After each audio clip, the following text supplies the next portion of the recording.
La primera vez que sospeché que algo no iba bien fue una noche cualquiera, en casa, mientras cenábamos. No fue por su móvil, ni por un mensaje extraño, ni por una excusa mal dicha. Fue por una copa de vino. Sí. Una copa de vino. Era viernes. Estábamos los dos en la cocina. Yo preparaba una tortilla de patatas, él picaba tomates para la ensalada.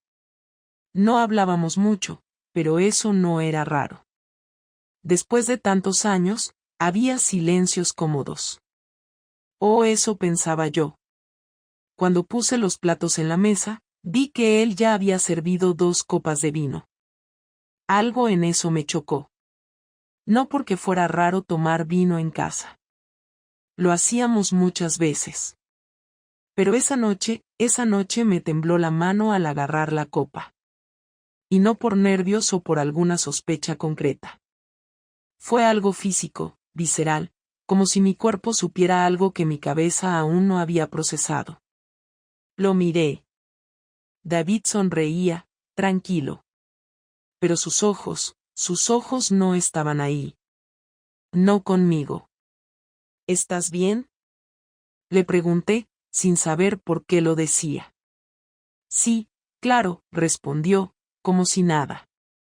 Pero desvió la mirada hacia la televisión apagada. Comimos en silencio.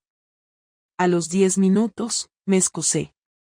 Me levanté, fui al baño, y me encerré. Me miré al espejo como si estuviera buscando algo en mi cara que explicara lo que sentía. Nada. Solo yo. La misma de siempre. Pero algo estaba mal. Esa noche no dormimos juntos. Me dijo que estaba cansado y se quedó en el sofá viendo una película de guerra. Yo subí a la cama sola, con un nudo en el estómago que no se me quitó en toda la noche. 2 días después, todo explotó. Era domingo. Fui a casa de mi madre en el centro de Zaragoza. Estuvimos tomando café, hablando de tonterías. Cuando salí del portal, lo vi. David. Con otra mujer. No me vio. Estaba a unos metros, en una terraza. Ella le acariciaba la barba con una confianza que no se improvisa.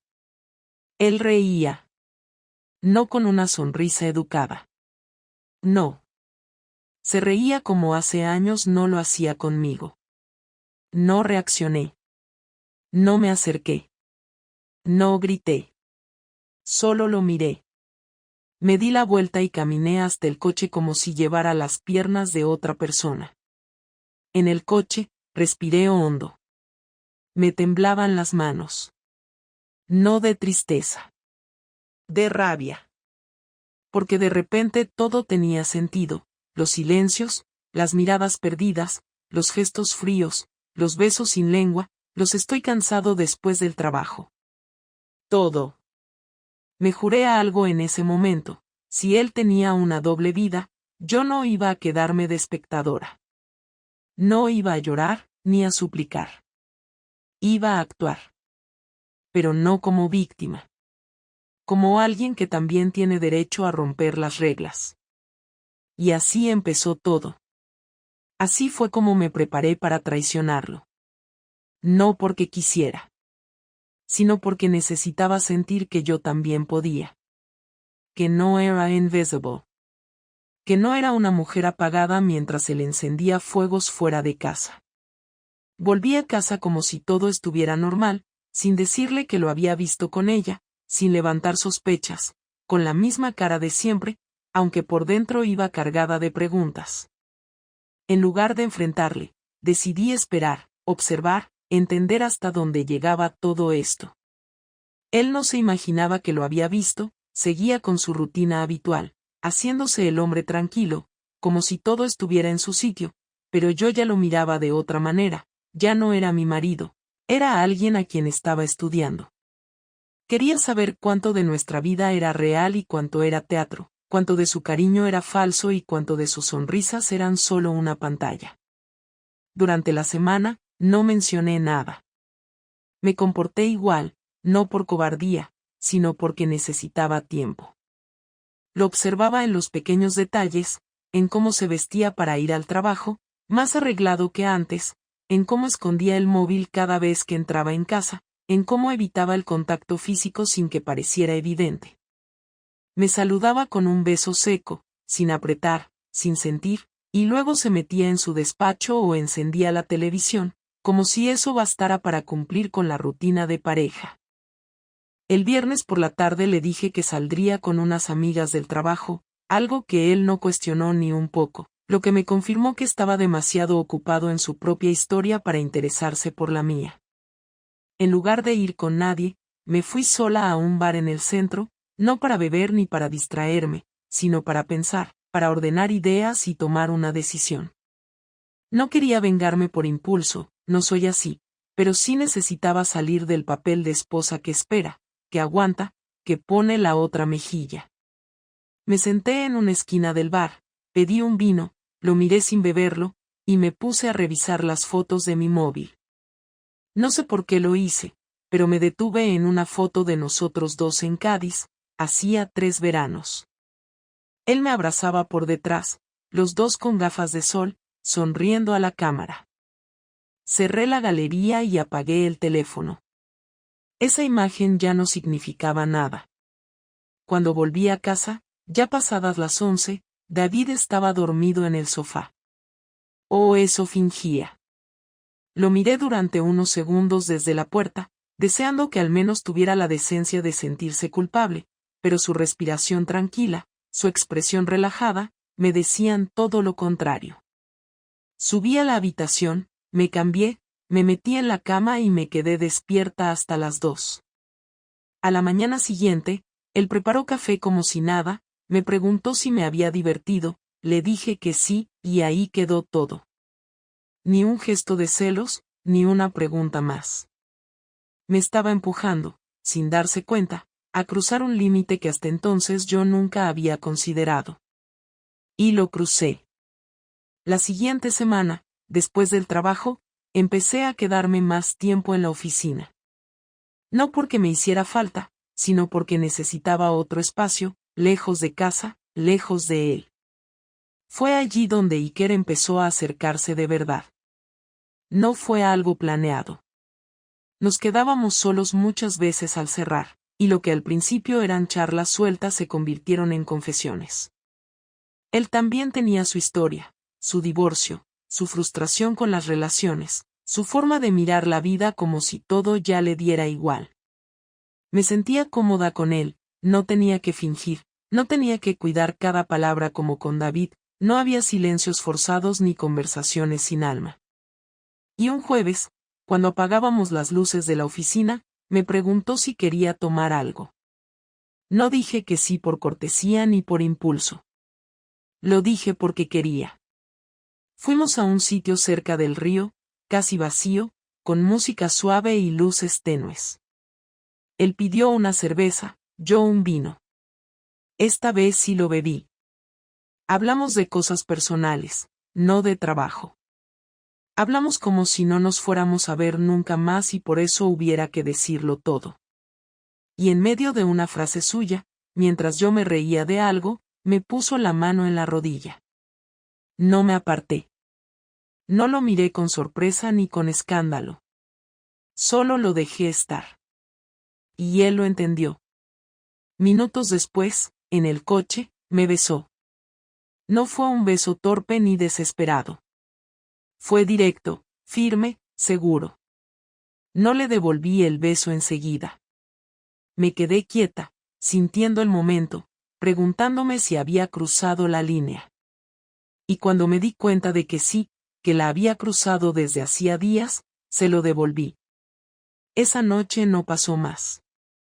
Le pedí que me dejara cerca de casa, no justo en la puerta, no quería que David nos viera, no por miedo, sino porque aún no estaba lista para que él supiera.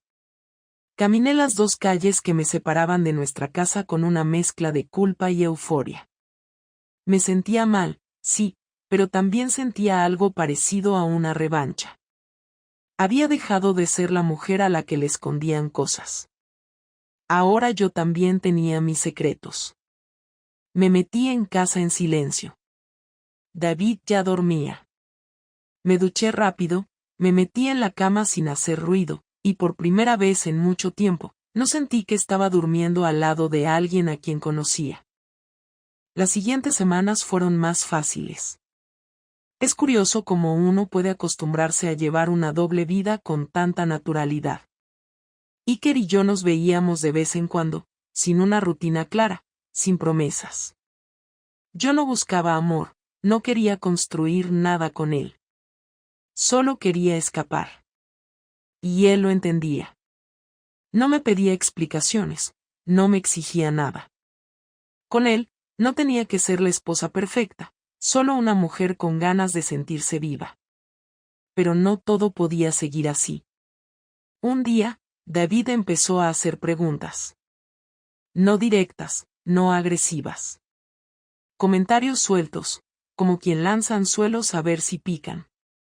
Me preguntó si alguien nuevo había entrado al trabajo, si había cambios en el equipo, si pensaba ir a la cena de Navidad. No respondí con mentiras, pero tampoco con la verdad. Mantenía todo lo más neutral posible. Él no insistía, pero se notaba que algo se le movía por dentro. Que ya no estaba tan ciego como antes. Una noche, al acostarnos, me dijo algo que no me esperaba. Últimamente estás diferente, me dijo sin mirarme. No sé si para bien o para mal. Yo me quedé en silencio. No supe qué contestar. Pensé en decirle que él también había estado diferente. Que yo lo había visto con esa mujer. Que esto no era unilateral. Pero no dije nada. Porque aún no era el momento. David no insistió. Se dio la vuelta y se durmió. Yo me quedé mirando el techo. Sabía que todo se estaba acercando al punto en el que algo iba a romperse. Lo sabíamos los dos. Y el final, ya estaba en camino. No fue una escena explosiva ni un descubrimiento cinematográfico, y eso es algo que entendí después, cuando ya no había vuelta atrás. David no se enteró de lo mío por un mensaje, ni por una llamada, ni porque yo cometiera un error evidente. Se enteró porque empezó a hacer algo que nunca había hecho en nuestra relación, dejar de creerme. Cuando la confianza se rompe, no hace falta una prueba inmediata, basta con la sospecha constante, con la sensación de que algo no encaja. Él empezó a observar en silencio, igual que yo había hecho antes, pero con una paciencia que no le conocía. Cambió pequeñas cosas de su rutina, sin decírmelo, sin anunciarlo, y yo no lo noté hasta que fue demasiado tarde. Empezó a salir antes del trabajo y a volver más tarde, decía que tenía reuniones o que se quedaba tomando algo con compañeros, y yo no preguntaba porque me convenía no preguntar. Durante semanas jugamos al mismo juego, cada uno convencido de que el otro no veía nada, y eso hizo que todo se volviera tenso, pesado, como si la casa se hubiera llenado de algo que no se podía nombrar pero que estaba presente en cada habitación. Un martes por la tarde me escribió para decirme que llegaría tarde porque tenía que pasar por el taller a recoger el coche de un compañero, algo que no me llamó la atención porque siempre había sido el que ayudaba a todo el mundo. Yo salí del trabajo un poco antes de lo habitual y quedé con Iker para tomar un café rápido cerca de la oficina, sin intención de alargarlo, sin planes posteriores. Fue una conversación normal, tranquila, incluso aburrida, porque ya no vivíamos el nervio de las primeras veces, sino una especie de costumbre silenciosa. Al despedirnos, me dio un beso rápido en la mejilla, más por inercia que por deseo, y yo me giré para irme sin mirar atrás. Lo que no sabía es que David estaba en la acera de enfrente, dentro de su coche, con el motor apagado, observando la escena desde hacía varios minutos. No salió, no gritó, no me llamó por mi nombre. Simplemente lo vio todo y se quedó ahí, procesándolo a su manera. Esa noche, cuando llegué a casa, él ya estaba. Me dijo que el plan se había cancelado, que no había hecho falta ir al taller. Me preguntó cómo había ido mi día con una voz neutra, sin reproches, sin ironía. Le contesté como siempre, con detalles suficientes para sonar normal, pero sin entrar en nada personal. Cenamos juntos, hablamos de cosas prácticas, de una factura que había llegado mal, de una boda a la que nos habían invitado en verano. Yo esperaba el momento en que explotara, pero no pasó nada. Se fue a la cama antes que yo, como si no hubiera ocurrido nada relevante. Esa fue la primera vez que sentí miedo de verdad, porque entendí que David no iba a reaccionar como yo había imaginado, que no iba a confrontarme en caliente, que estaba preparando algo, aunque yo aún no sabía qué. Pasaron 3 días. 3 días en los que él fue más amable de lo normal, más atento, incluso más cariñoso, y eso me descolocó. Me hacía café por la mañana, me mandaba mensajes durante el día preguntándome si necesitaba algo, se interesaba por mi trabajo con una cercanía que llevaba tiempo sin mostrar. Yo no sabía cómo interpretar ese cambio, si era culpa, si era ironía, si era una forma de despedirse sin decirlo. El viernes por la noche, después de cenar, me pidió que habláramos. No alzó la voz, no adoptó una postura agresiva, simplemente apagó la televisión, se sentó frente a mí y me miró con una calma que me resultó insoportable. Necesito que me digas la verdad, me dijo, y no te lo voy a repetir. No supe qué contestar de inmediato. Sentí que cualquier cosa que dijera iba a ser insuficiente o inútil. Intenté ganar tiempo. ¿Sobre qué? Le pregunté, fingiendo no entender. Sobre con quién te estás viendo, respondió sin titubear, y no me digas que no sabes de qué hablo porque te vi. Ese fue el momento exacto en que todo se derrumbó. No hubo gritos, ni insultos, ni escenas exageradas. Solo una frase clara, directa, imposible de esquivar. Me apoyé en el respaldo del sofá y respiré hondo. Pensé en mentir, en minimizarlo, en decir que no era lo que parecía, pero me di cuenta de que él no estaba buscando una versión maquillada, sino una confirmación. No es tan simple, empecé a decir, y en cuanto escuché mis propias palabras supe que estaba haciendo lo mismo que había criticado en él. David negó con la cabeza. No me expliques nada todavía, me interrumpió. Solo dime si estás con otra persona. Asentí despacio. Sí. No dije nada más. No hizo falta. Él se levantó, caminó hasta la ventana y se quedó mirando la calle durante unos segundos que se me hicieron eternos. Cuando volvió a hablar, su voz no sonaba rota, sonaba cansada. ¿Desde cuándo? Le dije la verdad, sin fechas exactas, sin detalles innecesarios, pero sin mentir. Le conté cómo había empezado todo, sin dramatizar, sin justificarme demasiado, aunque en mi cabeza las excusas se agolpaban. Hablé de la distancia entre nosotros, de sentirme sola incluso estando acompañada, de no saber en qué momento nos habíamos perdido.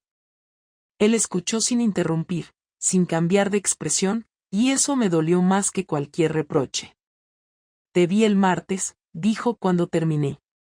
No fue la primera vez que dudé, pero sí fue la última. Yo también te vi, le solté de repente, sin pensarlo. Con ella, en la terraza, el domingo de la semana anterior. Se giró hacia mí, sorprendido por primera vez en toda la conversación. ¿Y por qué no dijiste nada? Porque no sabía qué decir, contesté. Porque me dolió, pero también me enfadé. Porque sentí que ya no éramos lo que creíamos. David se sentó otra vez, esta vez más cerca. No he dormido con ella, dijo. No la besé. No pasó nada más que una conversación que no debería haber tenido. Eso no cambia lo que sentí cuando os vi, le respondí. Ni cambia lo que tú sentiste cuando me viste a mí. Asintió, como aceptando una verdad incómoda. No, admitió. No lo cambia. Hubo un silencio largo. No de esos silencios vacíos, sino uno lleno de pensamientos que ninguno de los dos quería verbalizar todavía. Yo sabía que ese no era el final de la conversación, pero tampoco el principio de una solución. Era solo el momento en que las cartas estaban sobre la mesa. Necesito pensar, dijo al final. Pero antes de eso, quiero que sepas una cosa. Lo miré, esperando algo definitivo. No voy a hacer como si esto no hubiera pasado, continuó. No voy a gritarte ni a echarte de casa hoy. Pero tampoco voy a quedarme quieto esperando a que decidas qué quieres hacer conmigo. No supe qué responder. Me limité a asentir, consciente de que esa calma era solo la antesala de algo mucho más duro. Esa noche dormimos en habitaciones separadas. Yo apenas pegué ojo, repasando cada gesto, cada palabra, cada decisión que nos había llevado hasta ahí. Él, en cambio, parecía decidido, como si ya hubiera cruzado una línea mental de la que no pensaba volver. Lo supe a la mañana siguiente, cuando me dijo, mientras se ponía la chaqueta para salir. Esto no se queda así. Y no se quedó. David no tardó en cumplir lo que había dicho. No fue inmediato ni impulsivo, y eso fue lo que más me descolocó. Durante varios días actuó con una normalidad casi ofensiva, como si la conversación que habíamos tenido no hubiera existido, como si no me hubiera confesado que me había visto con otro hombre y como si yo no le hubiera admitido lo que estaba haciendo. Se levantaba temprano, iba a trabajar, volvía a la hora de siempre y mantenía una distancia educada, correcta, casi profesional. No dormíamos juntos, apenas hablábamos de nada que no fuera estrictamente necesario, y ese silencio no era cómodo, era tenso, pesado, cargado de intención. Yo sabía que estaba preparando algo, aunque no tenía claro qué, y esa incertidumbre me mantenía en un estado constante de alerta. El primer golpe no fue directo. Fue sutil, administrativo, frío. Una mañana me desperté y encontré sobre la mesa del salón una carpeta azul, perfectamente ordenada, con mi nombre escrito en la portada. Dentro había copias impresas de movimientos bancarios, contratos, documentos que yo había firmado sin prestar demasiada atención a lo largo de los años. David siempre había llevado las finanzas de casa, no porque yo no pudiera, sino porque a él se le daba bien y yo confiaba. En esa carpeta estaba todo lo que yo había dado por hecho que no necesitaba revisar nunca. Me senté en el sofá y empecé a leer, sintiendo como el estómago se me cerraba con cada página. Había subrayados, anotaciones a bolígrafo, fechas marcadas. No era una amenaza explícita, pero el mensaje era claro, él sabía exactamente dónde estaba yo parada y que podía perder. Cuando entró en el salón y me vio con la carpeta en las manos, no mostró satisfacción ni enfado. Se sentó frente a mí y habló con una calma que me resultó incluso más cruel que cualquier reproche. Antes de que digas nada, quiero que sepas que no he hecho nada ilegal, dijo. Todo esto es información a la que tengo derecho. Solo quiero que entiendas que no voy a improvisar. ¿Qué significa esto? Le pregunté, intentando mantener la voz firme. Significa que ya no voy a protegerte de las consecuencias de tus decisiones, respondió. Durante años he sido el que ha cubierto errores, el que ha organizado todo para que tú no tuvieras que preocuparte. Eso se acabó. No levantó la voz, no me acusó directamente, pero cada palabra tenía un peso que me caía encima como una losa. Me explicó que había pedido asesoramiento legal, no para divorciarse de inmediato, sino para entender todas las opciones.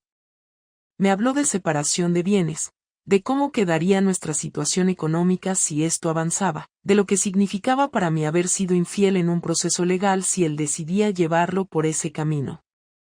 No lo hacía con rabia, lo hacía con precisión. Yo escuchaba sin interrumpir, consciente de que esa era su forma de vengarse, no con gritos ni escenas, sino quitándome la seguridad que siempre había dado por sentada. Pero no se quedó ahí. A los pocos días, empezó a mover piezas en otros ámbitos. Avisó a mis padres de que atravesábamos una crisis grave. No entró en detalles, no dio nombres, pero dejó caer lo suficiente como para que ellos empezaran a mirarme de otra manera. Mi madre me llamó preocupada, confusa, preguntándome qué estaba pasando, si había hecho algo mal, si necesitaba ayuda. No supe qué decirle sin traicionar a David ni confesarlo todo, y esa conversación me dejó con una sensación de vergüenza que no había sentido ni siquiera al ser descubierta. No era una humillación pública, pero sí una exposición controlada, calculada. La parte más dura llegó cuando decidió implicar a Iker sin enfrentarlo directamente. No fue a buscarlo ni lo llamó. Hizo algo mucho más inteligente. Usó la información que tenía. David sabía dónde trabajaba Iker porque yo misma se lo había contado meses antes, sin imaginar que eso tendría consecuencias. Un jueves por la tarde, recibí un mensaje de Iker que me dejó helada. Me decía que en su empresa había surgido un problema, que alguien había enviado información comprometedora a recursos humanos, no pruebas explícitas, pero sí suficientes para levantar sospechas sobre una relación inapropiada con una mujer casada. No mencionaba mi nombre, pero no hacía falta. El daño ya estaba hecho. Esa noche, cuando David llegó a casa, no pude contenerme. ¿Has sido tú? Le pregunté directamente, sin rodeos. He hecho lo que tenía que hacer, respondió. No he mentido, no he inventado nada. Solo he dejado que la verdad encuentre su camino. Estás destruyendo mi vida, le dije, con una mezcla de rabia y miedo. No, corrigió. Tu vida empezó a romperse cuando decidiste mentirme. Yo solo he dejado de sostenerla. Discutimos durante horas. Yo le reproché su frialdad, su cálculo, su forma de hacerme daño sin ensuciarse las manos. Él me reprochó haberle quitado la posibilidad de elegir, haberle mentido durante meses mientras yo construía una salida paralela. No hubo acuerdo, no hubo reconciliación, solo un enfrentamiento largo, agotador, en el que ambos dijimos cosas que llevábamos tiempo guardando. Cuando terminó, yo estaba rota y él parecía, por primera vez en semanas, ligeramente más tranquilo. Los días siguientes fueron un golpe tras otro. Iker empezó a distanciarse, no por falta de interés, sino por miedo. Su situación laboral se volvió inestable, y conmigo se volvió precavido, menos disponible, menos dispuesto a arriesgar. Me di cuenta entonces de algo que hasta ese momento no había querido aceptar. Yo había sido una escapatoria para él, no una prioridad. Cuando la escapatoria se volvió peligrosa, desapareció. David, en cambio, seguía ahí, firme en su decisión de no facilitarme nada. Una noche, al volver a casa, encontré mis cosas personales separadas en cajas en el despacho. No me estaba echando, no todavía, pero estaba marcando territorio, estableciendo límites claros.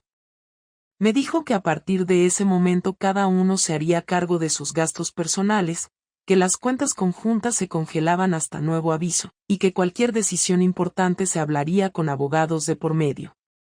No era una amenaza, era una declaración de intenciones.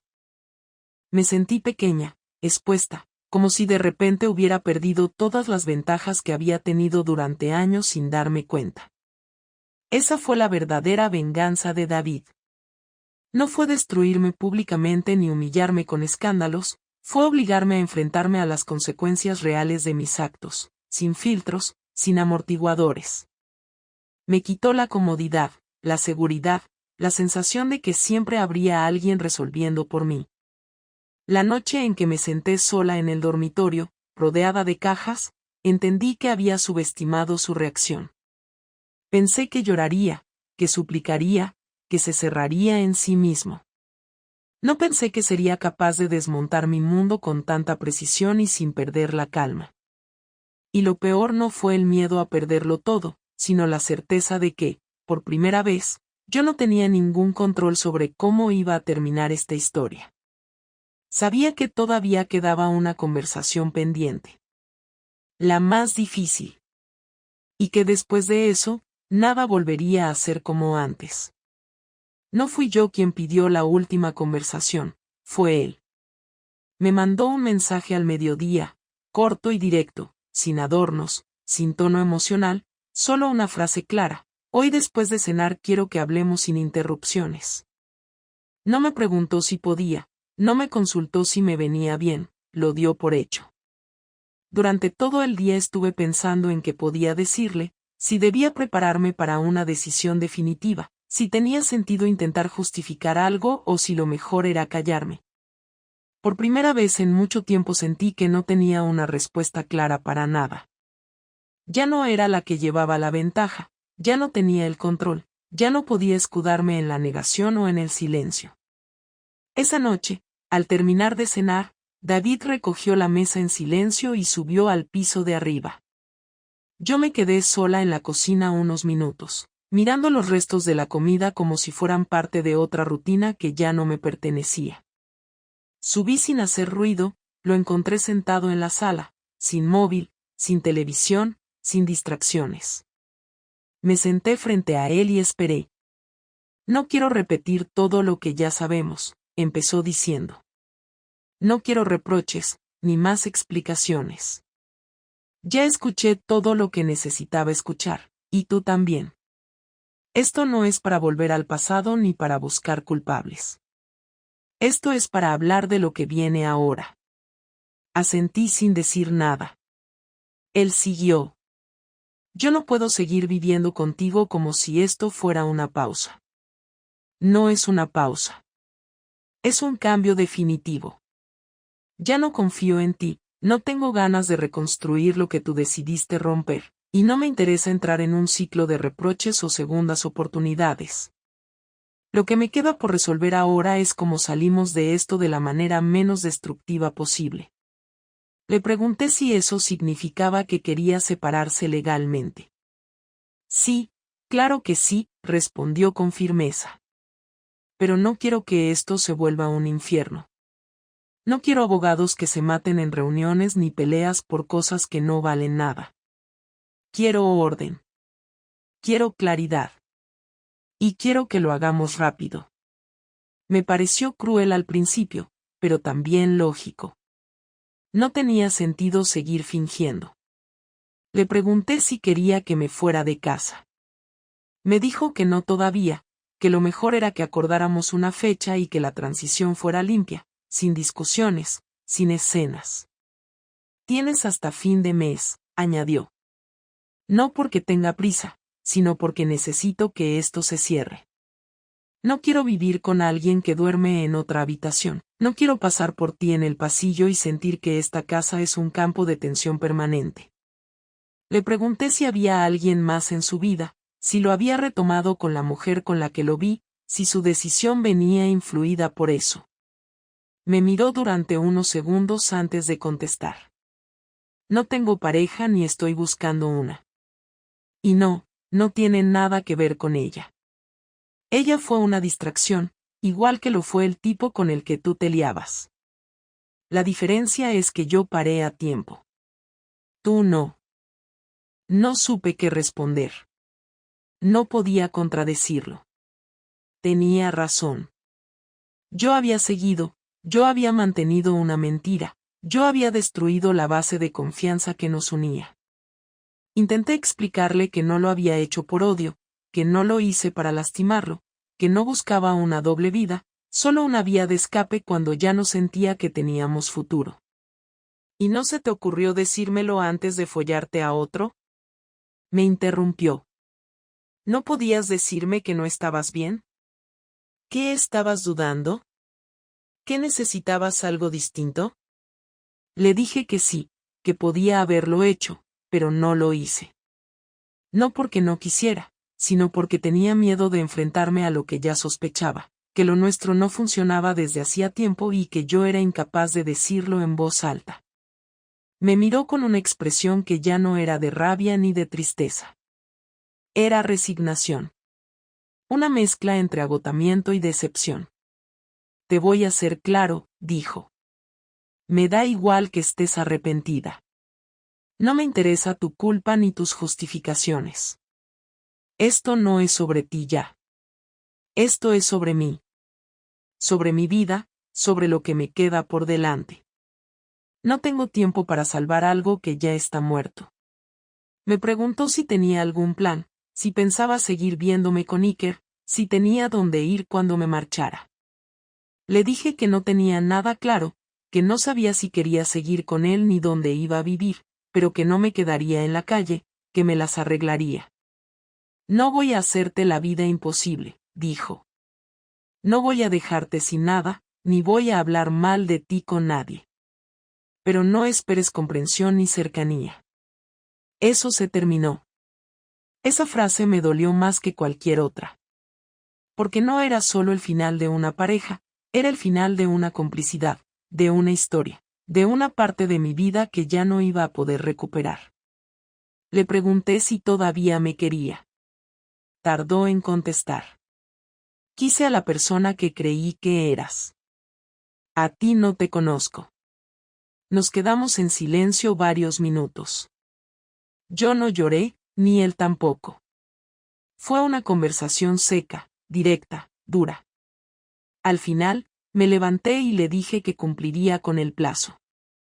Él asintió y me pidió que por favor no involucráramos a terceros en esto, que no quería que nuestros amigos o familiares empezaran a opinar, a entrometerse, a crear bandos.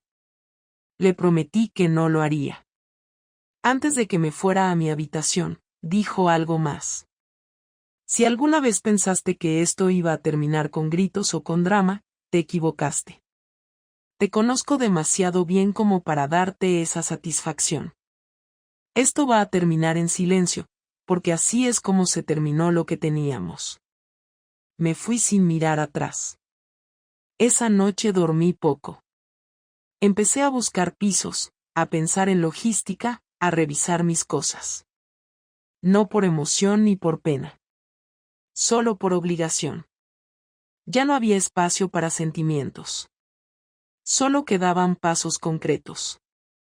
Y a partir de ese momento, empecé a dar esos pasos. Sin él. Sin Iker. Sin nada que se pareciera a lo que fui. La última semana en la casa fue una sucesión de actos mecánicos.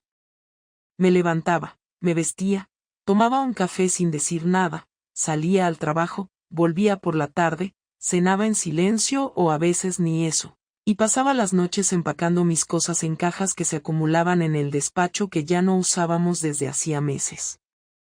No hubo escenas ni discusiones, tampoco hubo intentos de acercamiento, disculpas ni reconciliaciones. David no hablaba más de lo necesario, y yo dejé de intentarlo cuando entendí que cualquier cosa que dijera no cambiaría el rumbo que habíamos tomado. Durante esos días no tuvimos visitas, no recibimos llamadas de amigos, no hubo mensajes de familiares insistiendo en vernos. Él había cumplido su palabra de no involucrar a nadie, y yo hice lo mismo, por respeto, por vergüenza o porque ya no tenía fuerzas para justificarme frente a nadie.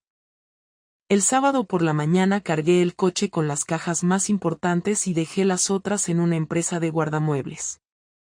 Había alquilado un pequeño piso en un barrio más modesto de Zaragoza, lejos del centro y lejos también de todo lo que me recordaba a nuestra vida en común.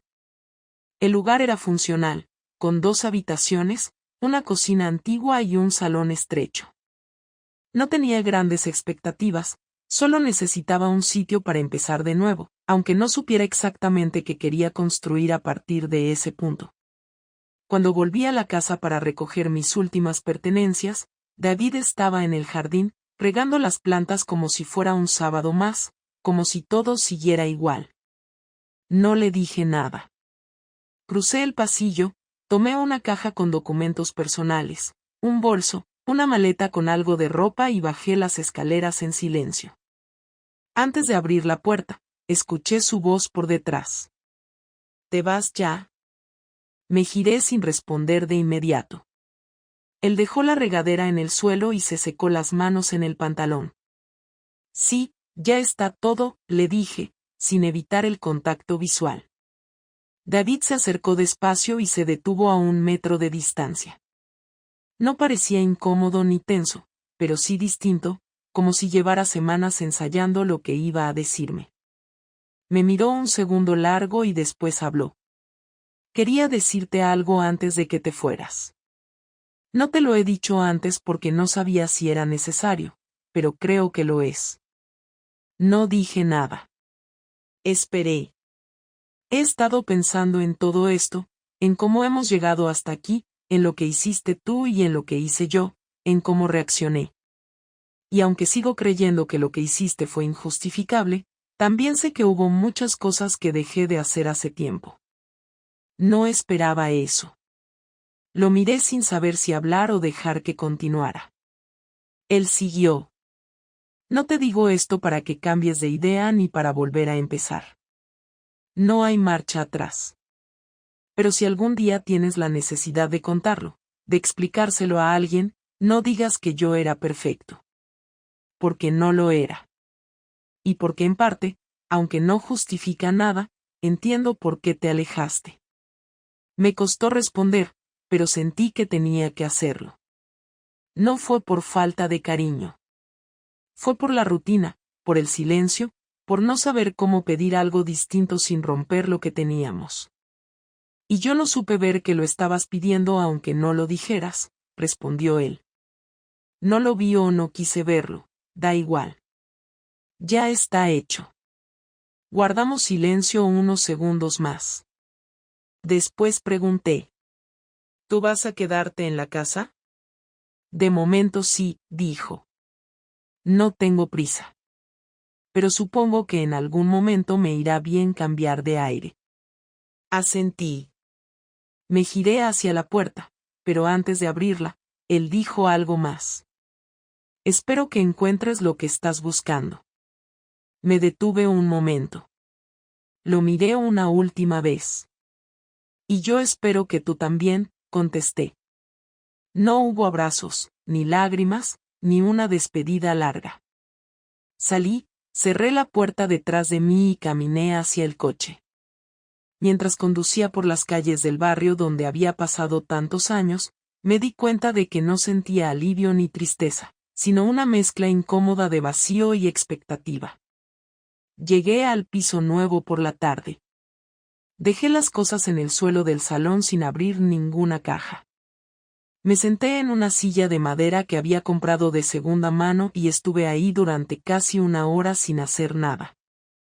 En los días siguientes, retomé mi rutina laboral, contacté con algunas amistades con las que hacía tiempo no hablaba. Empecé a asistir a sesiones con una terapeuta que me recomendó una compañera del trabajo y me centré en no cometer el error de buscar reemplazos inmediatos para llenar los huecos. Iker intentó comunicarse conmigo un par de veces por mensajes. Me dijo que lamentaba mucho cómo habían terminado las cosas, que no se esperaba las consecuencias y que no quería que pensara que me había dejado sola por egoísmo. Le respondí solo una vez, agradeciéndole su mensaje pero dejando claro que no quería mantener ningún tipo de contacto. No porque lo odiara, sino porque entendí que seguir atada a él era prolongar una versión de mí que ya no me servía. Con el tiempo, algunos amigos se enteraron de que David y yo nos habíamos separado. Los más cercanos preguntaron, quisieron saber, ofrecieron apoyo. No les mentí, pero tampoco entré en detalles. Preferí que cada uno creyera lo que quisiera. Mis padres me recibieron en su casa una tarde para hablar, con una mezcla de preocupación y respeto. Les dije que la relación se había roto, que no había marcha atrás y que prefería no hablar del motivo. Ellos aceptaron la versión sin insistir demasiado. No sé si porque sabían más de lo que decían o porque entendieron que había cosas que ya no podían arreglar. 3 meses después de haberme ido, David me envió un correo breve. Me decía que había decidido vender la casa, que ya no le servía mantener un espacio tan grande solo para él. Me preguntaba si quería recuperar alguna cosa más antes de que hiciera la mudanza final. Le respondí agradeciendo el aviso y le dije que no, que todo lo importante ya lo tenía. No volvimos a hablar desde entonces. No podría decir que ahora soy feliz o que todo está claro. Tampoco diría que me arrepiento de todo, aunque me pesa el daño que causé. Lo que sí sé es que no volvería a actuar igual. No volvería a callarme tanto tiempo, ni a justificarme con argumentos que al final solo eran excusas para no enfrentarme a lo que tenía delante. Aprendí que cuando no se habla, las cosas no se quedan igual, se pudren. Y aprendí que la traición no empieza el día que te acuestas con otro, sino el día que dejas de ver al que tienes al lado. Ahora vivo en un lugar pequeño, con menos comodidades, con menos certezas, pero también con menos máscaras. Tengo días buenos y días que preferiría no recordar, pero ya no vivo escondida en una mentira, ni esperando que alguien venga a salvarme. Lo que venga después no lo tengo claro, pero por primera vez en años, al menos tengo la sensación de estar caminando por mi cuenta.